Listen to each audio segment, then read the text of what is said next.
हा आहे इंदापूर तालुक्यातल्या तावशी आणि बारामती तालुक्यातल्या सोनगावच्या मध्यभागी असलेला उद्धट बॅरेज. याला उद्धट बंधारा म्हणून ओळखलं जातं.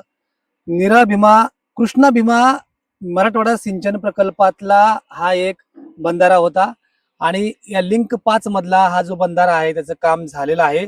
इथून भादलवाडी म्हणजे 23.9 किलोमीटर म्हणजे 24 किलोमीटर पर्यंत हे पाणी निरेतलं न्यायचं आणि उजनीत 25 टीएमसी पाणी सोडायचं. 80 टीएमसी पाणी हे कृष्णेतनं घ्यायचं आणि ते उरलेल्या वेगवेगळ्या बंधाऱ्याच्या माध्यमातून नदीच्या माध्यमातून ते वळवायचं. असं एक 2004 साली कृष्णा भीमा मराठवाडा सिंचन प्रकल्प ही योजना सुरू झाली होती. 2007 ला त्याला मान्यता मिळाली, काम सुरू झालं आणि काम सुरू झाल्यानंतर हा लिंक 5 मधला, अगोदर फक्त लिंक 5 चं काम झालं, त्या लिंक 5 मधला हा बोगदा आहे.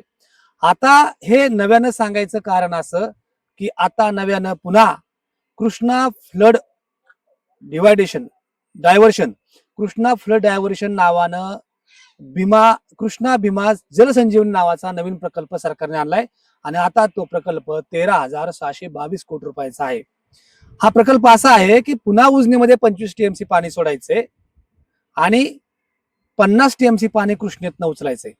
उरलेलं पाणी तिकडल्या जो मान किंवा इतर जो भाग आहे त्या भागातील किंवा वारणा नदीपासून इथपर्यंत नीरा नदीपर्यंतच्या भागामध्ये पाणी फिरवायचं आणि 25 टीएमसी पाणी उजनीत सोडून सोलापूर जिल्ह्याला देखील द्यायचं आणि मराठवाड्यातला सोलापूर जिल्ह्यातला मिळून 1,35,000 हेक्टरचा जो क्षेत्राचा परिसर आहे तो सिंचित करायचा, असं नव्यानं पुन्हा योजना आलेली आहे. आता गंमत अशी आहे की इथून जो बोगदा घेण्यात आलेला आहे त्या बोगद्याचं बहुतांशी काम झालं होतं, परंतु त्या बोगद्यातील काही भाग पडलेला असल्याचं तिथले स्थानिक नागरिक सांगतात. पण त्या बोगद्यातून 7 टीएमसी पाणी एवढंच जाऊ शकतं असा सरकारचाच यापूर्वीचा जो प्रकल्पाचा आराखडा आहे तो सांगतो. आता पुन्हा असे 2 टनेल करून त्या माध्यमातून 25 टीएमसी पाणी नेण्याचं सरकारचं नियोजन आहे. आतापर्यंत 375 कोटी रुपये खर्च ह्या जागेपासून ते उजनीपर्यंतच्या प्रस्तावित बोगद्यासाठी झालेला आहे आणि त्यानंतर आता त्या बोगद्यातूनच पाणी नेणार की असे 2 नवीन बोगदे तयार करणार, हा देखील एक नवीन प्रश्न आहे. या निमित्तानं मराठवाड्याचा पोपट पुन्हा जागा होतोय, कारण या योजनेला मुख्यमंत्री देवेंद्र फडणवीसांनी 2019च्या अगोदर मराठवाड्याचा पोपट असं नाव दिलं होतं आणि मराठवाड्याचा पोपट जिवंत आहे. मराठवाड्यातल्या शेतकऱ्यांना दिलासा देण्यासाठी हे पाणी मराठवाड्यात नेण्याचं जे सरकारचं धोरण होतं ते धोरण अतिशय चांगलं होतं, परंतु येणकेन प्रकारे आणि ज्या वेळा निघून गेल्या, कालावधी निघून गेला, त्यामुळं हा प्रकल्प रखडला. आता नव्यानं त्यावरती वेस्टर्न चढवून कृष्णा भीमा जलसंजीवनी नावाचा नवीन प्रकल्प येतोय.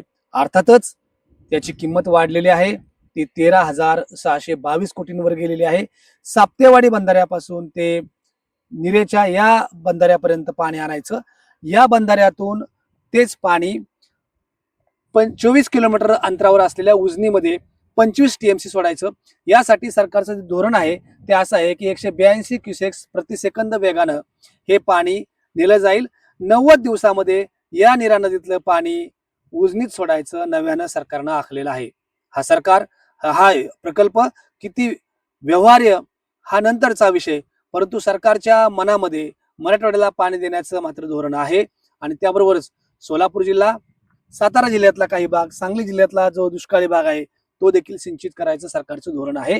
आणि यावरून हा प्रकल्प जर यशस्वी झाला की जो पहिला प्रकल्प खरोखरच अजूनही तसाच पडून आहे, पण त्यानंतर हा नव्यानं झालेला प्रकल्प खरोखरच अस्तित्वात आला तर मराठवाड्याला पाणी मिळण्याचा मार्ग मोकळा होऊ शकतो.